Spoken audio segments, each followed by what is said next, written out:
Hola y bienvenidos a un video más del curso experto en C++. El día de hoy estaremos trabajando con el ciclo while, pero antes de pasar del ciclo while, vamos a trabajar un poquito con algunas características adicionales del ciclo for, y esto nos va a servir para entender un poquito más del cómo sirve o en qué se diferencia este ciclo a otros. Una de las características que se puede hacer, además de trabajar aquí con incrementos en positivo, como había mencionado anteriormente, también podemos trabajar en incrementos en negativo.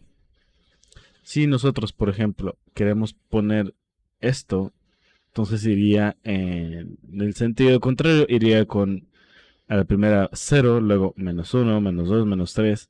Como no queremos eso y queremos hacerlo invertido, pues tenemos que poner 10. De igual manera, la condicional tiene que cambiar. ¿Ok? Entonces, ¿por qué? Porque si no se va a hacer un ciclo infinito. Entonces, vamos a hacer la prueba. O sea, van a ver que esto va a pasar porque, por ejemplo, la primera vez vale 10. 10 es menor o igual a 10, sí. Entonces, entra, luego dice 10 menos 1, 9. 9 es menor o igual a 10, y entonces se va a ir así, y luego va a pasar cuando llegue al 0, pues va a pasar al menos 1, y esto se va a seguir cumpliendo, y se va a ir con todos los números negativos, menos 2, menos 3, entonces va a ser un ciclo interminable. Entonces vamos a compilar, y vamos a ejecutar. Hay que prepararse bien, o sea, yo no te recomiendo que tú hagas esto. Si quieres hacer la prueba, mejor verlo. Si ya eres muy valiente, pues lo puedes hacer, ¿no? ¿Por qué? Porque va a estar imprimiendo muchos números repetidamente sin parar. Entonces hay que presionar rápidamente control y C de casa para que se pueda detener. Es la manera en cómo nosotros detenemos código que se está ejecutando en una consola. ¿Ok? Entonces, este comando yo lo uso muy seguido en el ámbito profesional. Entonces, es ideal que lo conozcas, pero pues no es necesario que lo repitas tú en tu máquina porque puede explotar o puede calentarse tu equipo al estar haciendo mucho procesamiento. Entonces, vamos a ejecutarlo. Y si se fijan, está imprimiendo muchos números. Entonces está haciendo muchos cálculos rápidamente, los está imprimiendo. Entonces yo tengo que presionar Control C y se detiene. Y efectivamente vimos que hicimos un ciclo infinito. Llegamos hasta el menos 30.000 en cuestión de segundos. Y pues si se fijan aquí van todos los números consecutivos.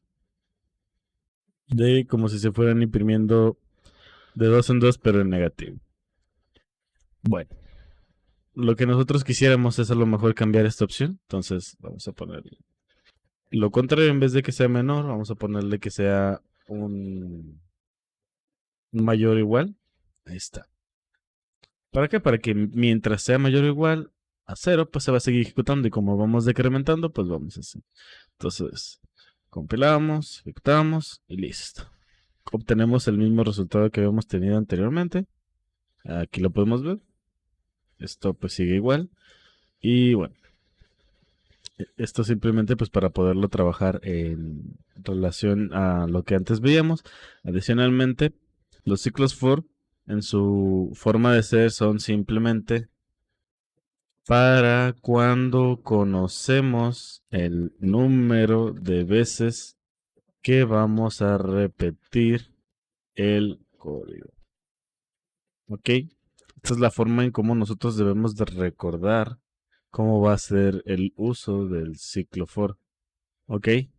Porque, por ejemplo, nosotros pudiéramos, a lo mejor tener un caso diferente en el que no sabemos cuántas veces se va a ejecutar el código. Entonces aquí es donde cambia la cosa. Aquí ya no podemos usar un for. ¿Por qué? Porque simplemente no sabemos cuándo hay que detenernos. Sabemos, no lo sabemos en el sentido del número exacto de veces. Porque aquí si se fijan ya estamos dando un número exacto de veces. En cambio, va a haber ocasiones en las que nosotros vamos a decir, bueno, yo necesito ejecutar este tantas veces un código, no sé cuántas, pero sí sé cuándo debo de dejar de repetirlas. Es muy diferente decir sé cuándo debo de dejar de ejecutar el código a decir que yo sé cuántas veces lo voy a hacer. En este caso yo estoy diciendo, yo este código lo voy a ejecutar 11 veces. ¿Ok? Porque vamos del 10 hasta el 0. Entonces, del 1 pues al 10 son 10 y luego el 0 pues son 11. Entonces yo aquí estoy diciendo que lo quiero ejecutar 11 veces. Esto yo lo sé. Pero va a haber casos en las que no va a ser así. Para esos casos es donde ya entra la estructura while. La estructura while es muy sencilla. Por ejemplo, yo voy a poner esto así. Y voy a poner, por ejemplo,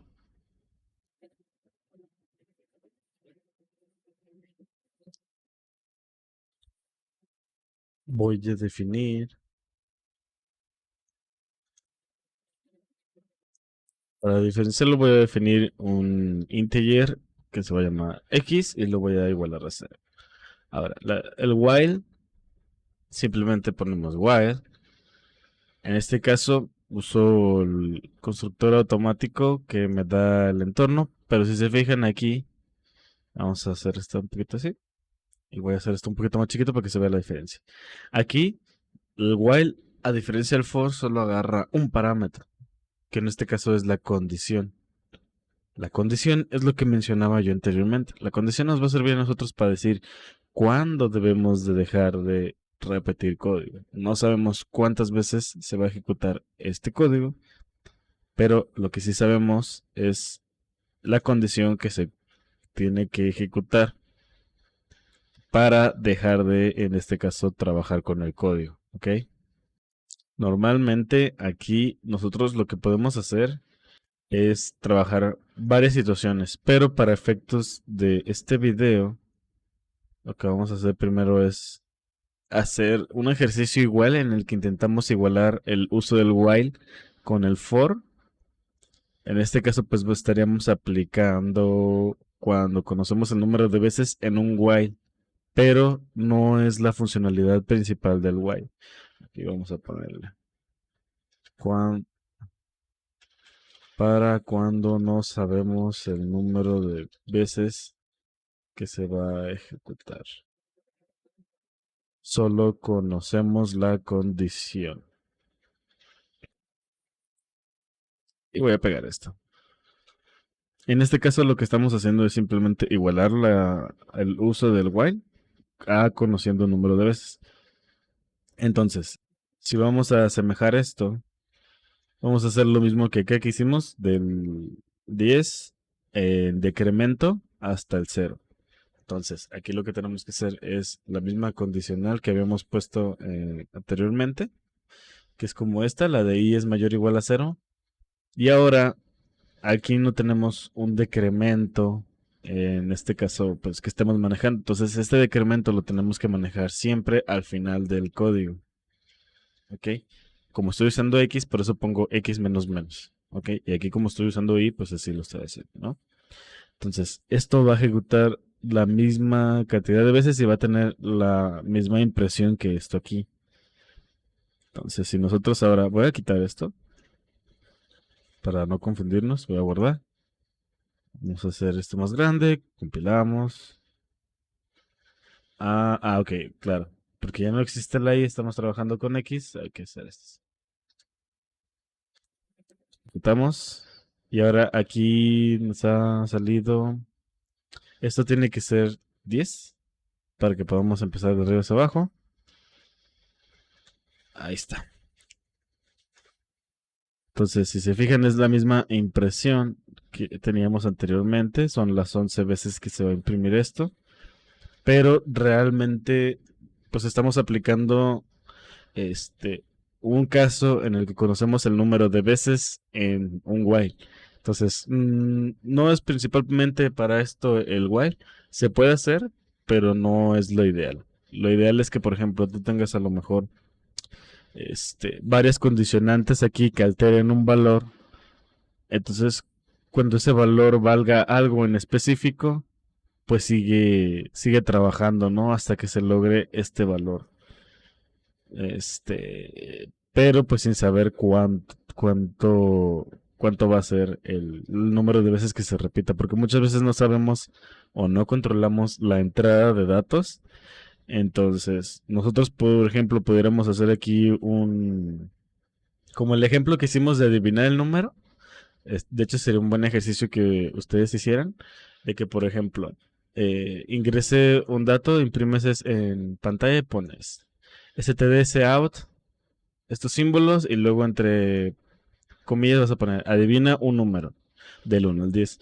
Entonces, que en while adentro pongas el stdc in y se lo asignes a una variable, y en este caso podría ser x, y cuando x sea igual al número que quieres que adivine, pues se ejecuta un mensaje acá de felicidades, has pasado, ¿no? ¿Por qué fuera del while? Porque pues si sale del while significa que cumplió la condición, ¿ok? Entonces podrías hacer algo así, tú, para ir ejercitando esto.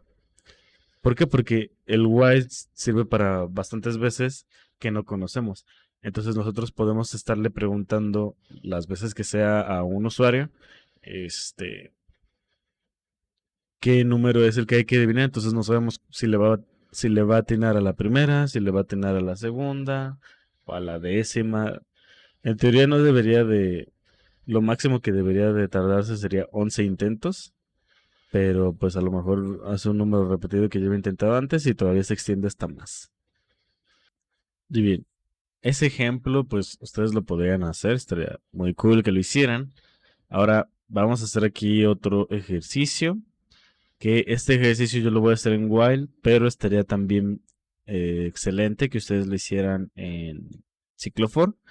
Esto pues debido a que simplemente pues va a ser un ejercicio en el cual nosotros vamos a conocer el número exacto de veces que vamos a ejecutar un código. Pero bueno, entonces aquí el ejercicio se va a tratar de acerca de sacar un factorial de un número. Entonces vamos para factorial.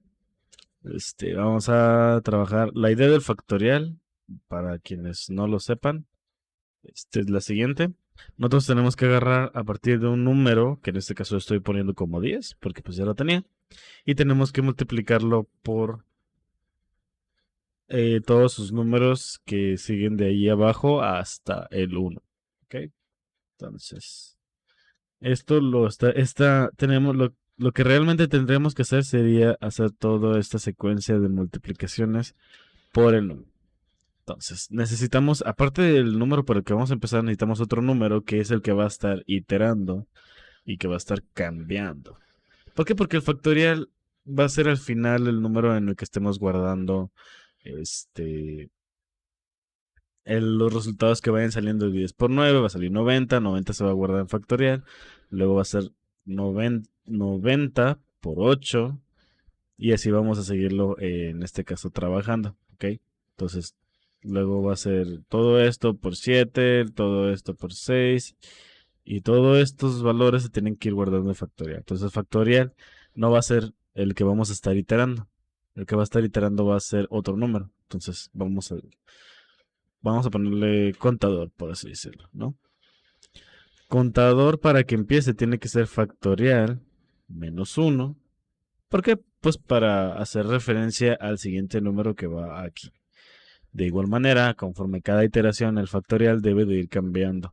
¿Ok? Entonces, el contador, vamos a ponerlo así. Entonces, ¿cómo va a ser la condición? Sabemos que tenemos que iterar todo esto hasta el 1. Entonces ya tenemos el siguiente número, que es 9. Entonces, ¿qué tenemos que hacer con contador? Irlo decrementando hasta que llegue a 1. De igual manera, pudiéramos hacer una condición que sea mayor a 1, por ejemplo. Podemos hacer nosotros esto, que sea mayor a 1. ¿Por qué? Porque, o sea, podríamos ponerlo en 0 para que fuera mayor a 0, para que cuente el 1, pero pues todo lo que se multiplica por 1 es relativamente lo mismo, entonces no tiene caso. Simplemente al poner 1 estamos haciendo que se ejecute una vez menos, que es una vez realmente que es innecesaria. Ok, voy a quitar esto también. Entonces aquí va a haber otras partes.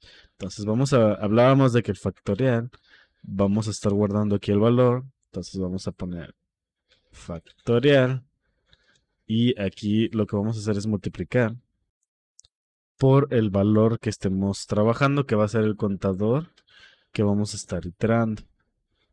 Entonces vamos a poner el de multiplicación, y ya, por ejemplo.